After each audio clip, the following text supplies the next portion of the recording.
एक बार गौतम बुद्ध जी अपने कुछ शिष्यों को एक पेड़ के नीचे बैठकर उपदेश दे रहे थे। तभी वहां पर एक व्यक्ति दौड़ता हुआ आता है और उनके चरणों पर गिर जाता है और उनसे कहता है, भगवान, मैं बहुत ज्यादा परेशान हूँ, मैं बहुत दुखी हूँ, इसीलिए मैं आपके पास आया हूँ। कृपया करके आप मेरी सहायता कीजिए और मुझे इस परेशानी से छुटकारा दिला दीजिए। तब बुद्ध जी बोलते हैं, पहले तुम मुझे यह तो बताओ कि तुम्हारी परेशानी क्या है, तुम क्यों इतना दुखी हो।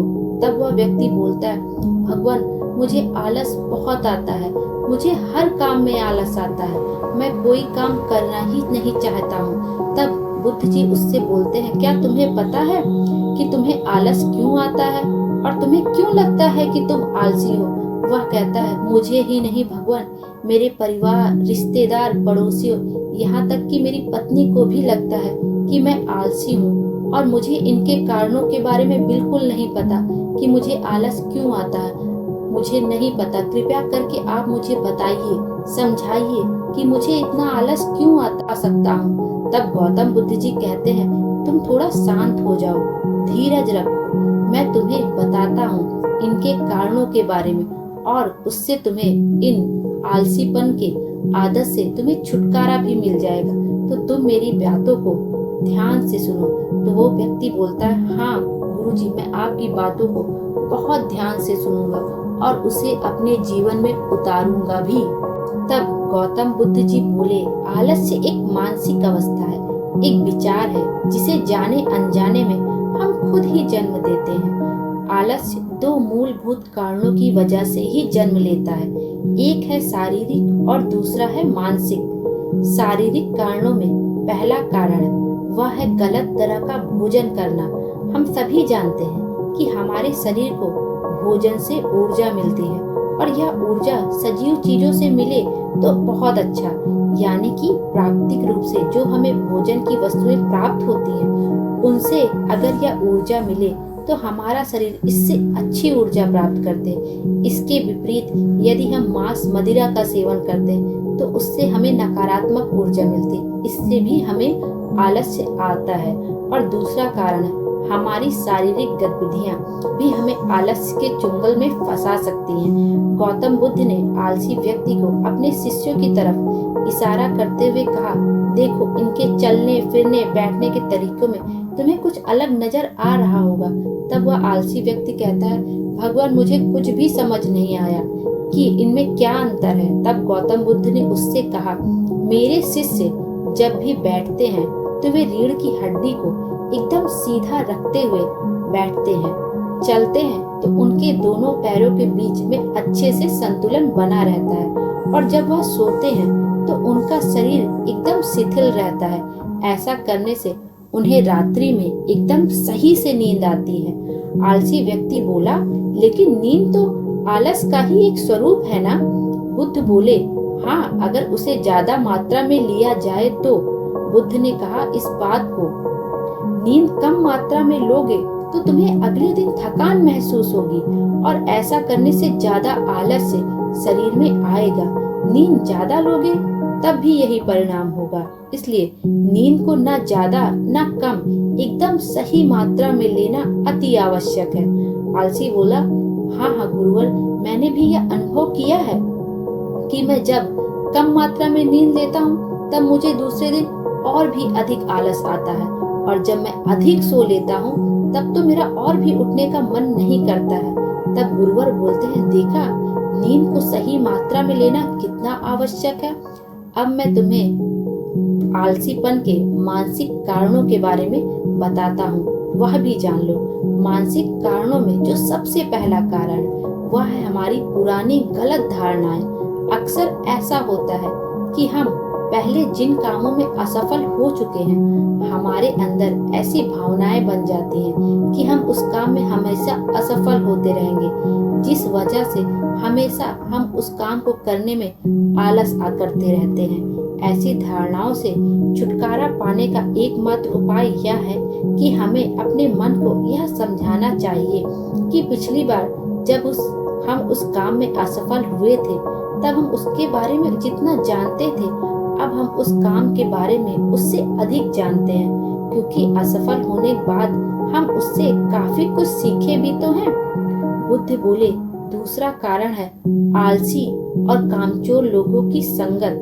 कई बार ऐसा होता है कि हम आलसी होते नहीं हैं, लेकिन हम जिनके साथ रहते हैं हम उनके जैसा बनने लगते हैं। इससे छुटकारा पाने का उपाय बहुत ही सरल है। कामचोर और आलसी व्यक्तियों से दूर रहो।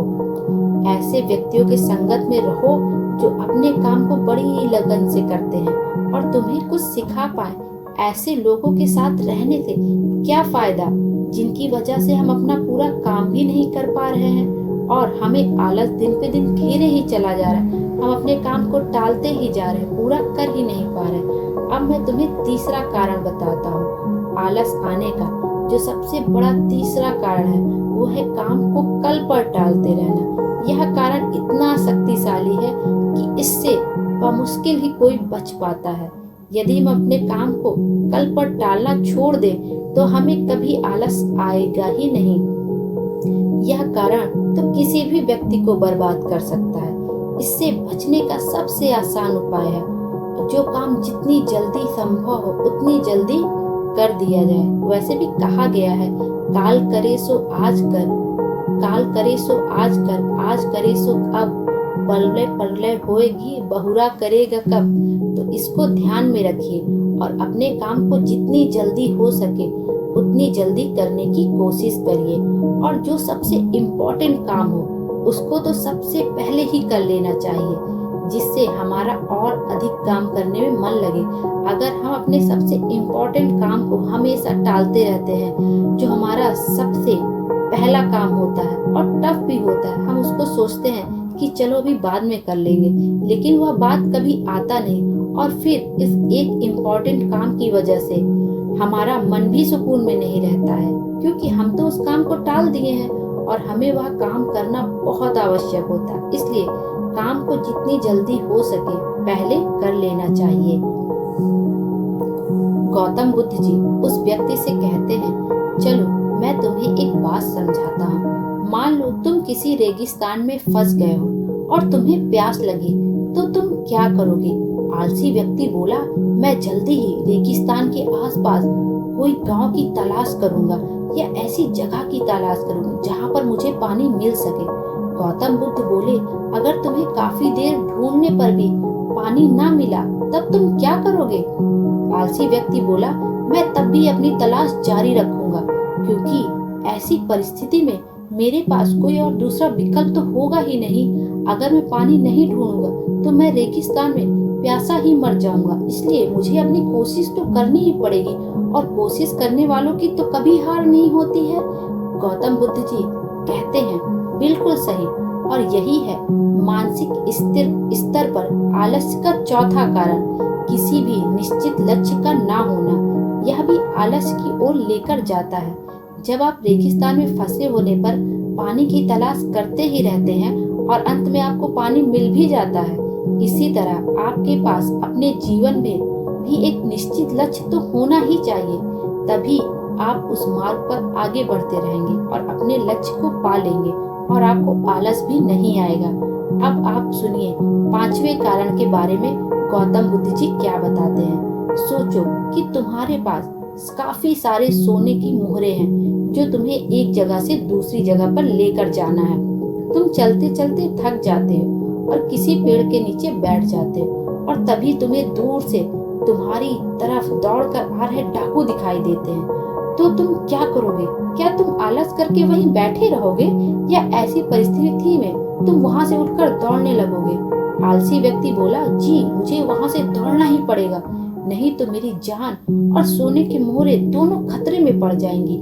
बुद्ध बोले, यानी कि तुम्हारे पास एक ठोस वजह होगी दौड़ने के लिए। यही है आलस्य का 5वां कारण, किसी भी काम के लिए ठोस वजह का ना होना। आलसी व्यक्ति बोला, महात्मा बुद्ध की बातों से बहुत संतुष्ट हुआ। वह बोला, महात्मा जी मैं अब आलस्य के बारे में सब कुछ जान चुका हूँ और अब मैं इन सभी कारणों पर काम करूंगा और अपने आलस्य को दूर भगा दूंगा। देखिए आलस्य सबको आता है, ऐसा हो ही नहीं सकता कि किसी व्यक्ति को आलस ना आए और उसका सबसे बड़ा कारण तो यही है कि हम अपने काम को टालते रहते हैं। लेकिन हमें शारीरिक और मानसिक स्तर पर इस पर काम करना ही होगा। हमारे जीवन में एक निश्चित लक्ष्य होना ही चाहिए। हमें अपने काम को पूरी ईमानदारी से करना चाहिए और नींद की मात्रा भी सही लेनी चाहिए, जैसा कि गौतम बुद्ध जी ने बताया है। आशा करती हूँ कि आपको यह कहानी अच्छी लगी होगी, और अगर आप लोगों को भी आलस आता होगा तो आप इनमें सुधार कर सकते हैं और अपने आलस को दूर भगा सकते हैं। Thank you so much. Bye bye.